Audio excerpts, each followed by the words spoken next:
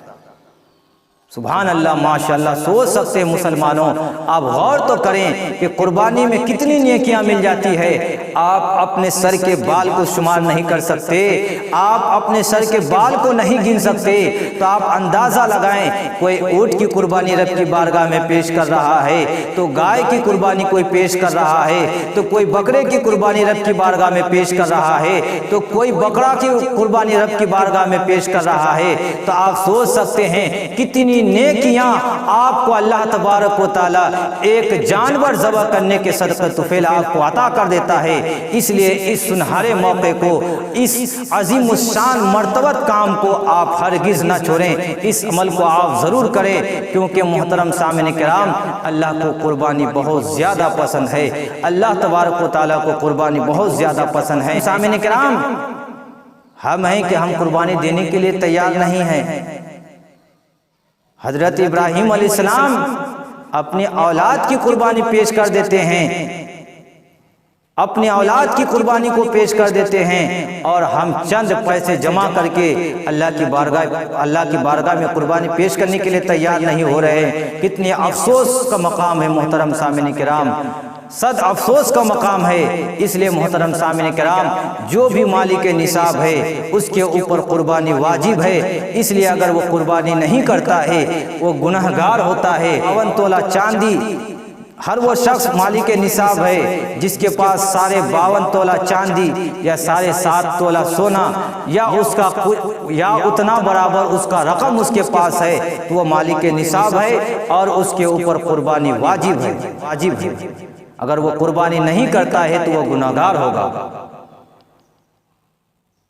جس کو میرے آقا نے ارشاد فرمایا اگر کوئی بندہ مومن اس کے اوپر قربانی واجب ہے، وہ قربانی دینے کا استطاعت رکھتا ہے، پھر بھی وہ قربانی نہیں کرتا تو میرے آقا نے سختی کے ساتھ ارشاد فرمایا کہ ایسا شخص جو ہے ہماری عیدگاہ کے قریب نہ آئے۔ آپ سوچئے اللہ کے نبی جب اس طرح سختی کے ساتھ الفاظ استعمال کریں، وہ شخص جو قربانی نہیں دیتا ہے تو اس کا حال کیا ہوگا، اس کا انجام کیا ہوگا محترم سامعین کرام۔ اس لیے قربانی بہت ہی نیک فعل ہے، بہت ہی اچھا عمل ہے، اس قربانی کو آپ ضرور کریں، کیونکہ اللہ تبارک و تعالیٰ کو قربانی بہت زیادہ پسند ہے۔ کچھ لوگوں کا خیال ہے کہ قربانی کے دنوں میں چند پیسہ کسی غریب مسکینوں کو دے دیا جائے، جانور نہ ذبح کیا جائے بلکہ غریب مسکینوں کو دے دیا جائے، قربانی ادا ہو جائے گی۔ محترم سامعین کرام، ہرگز ایسا نہیں ہے، بلکہ اللہ تبارک و تعالیٰ کو ان 3 دنوں کے اندر قربانی کرنا ہی پسند ہے۔ میرے آقا نے ارشاد فرمایا کہ ان 3 دنوں کے اندر قربانی کرنے سے زیادہ کوئی بھی عمل اللہ تبارک و تعالیٰ کو پسند نہیں ہے۔ اس لیے محترم سامعین کرام، آپ قربانی ضرور کریں۔ قربانی میں اللہ تبارک و تعالیٰ بہت ساری حکمتیں رکھا ہے۔ اللہ تبارک و تعالیٰ اس طرح حضرت ابراہیم علیہ السلام کی قربانی قبول ہو گئی، وہ ہمیشہ کے لیے مسلمانوں کے لیے واجب قرار دیا گیا۔ تو ہو سکتا ہے کہ آپ کے ایک قربانی سے محترم سامعین کرام، آپ کی ایک قربانی اگر اللہ کو پسند آ جائے تو آپ کا بیڑا یہاں بھی پار ہو سکتا ہے اور آخرت میں بیڑا پار ہو سکتا ہے۔ اس لیے اس قربانی کو جانے نہ دیں۔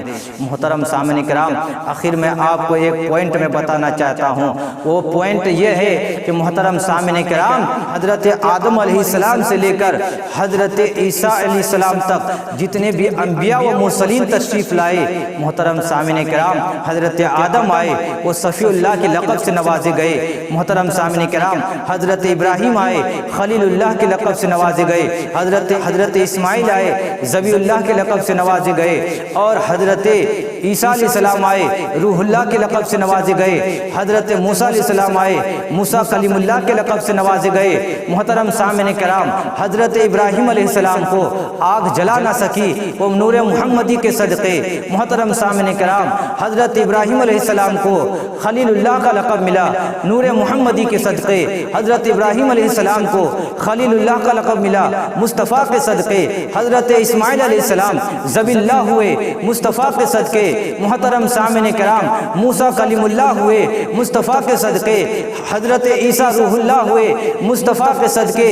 محترم سامعین، جتنے بھی انبیاء مرسلین اس دنیا میں تشریف لائے، سب کو اللہ تبارک و تعالیٰ نے الگ الگ مقام عطا کیا، لیکن سب مقام عطا جب کیا مصطفیٰ کے صدقے میں عطا کیا، لیکن سب کو ایک الگ الگ القاب سے نوازا گیا۔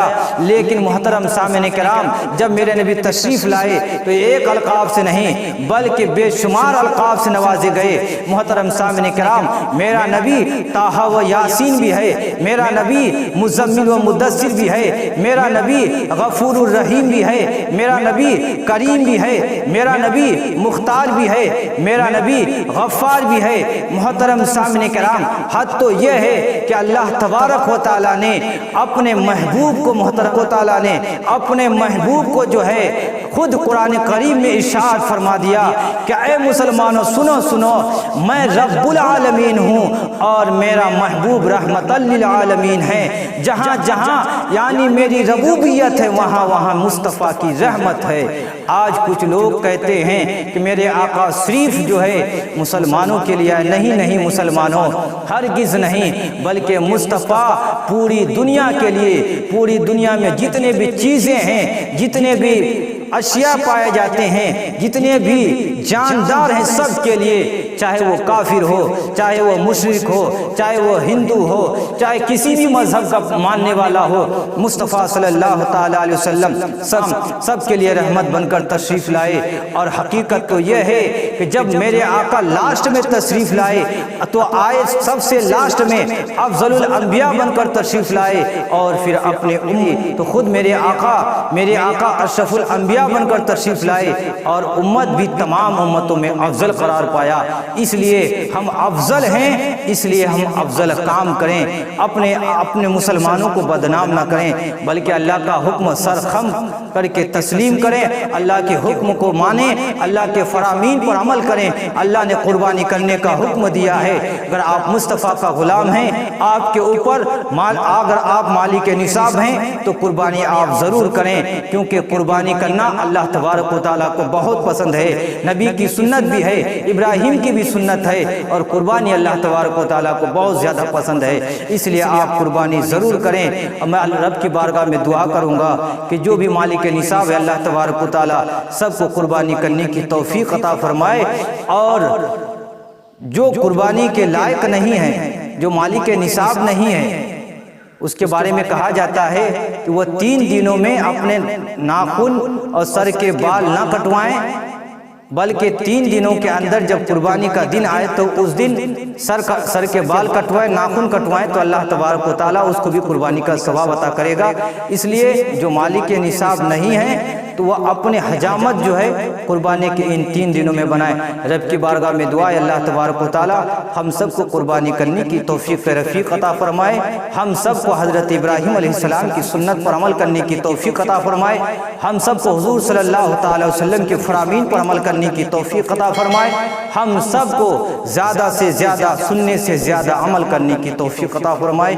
توبہ استغفر ربی من کل ذنب و اتوب الیہ۔ السلام علیکم ورحمۃ اللہ۔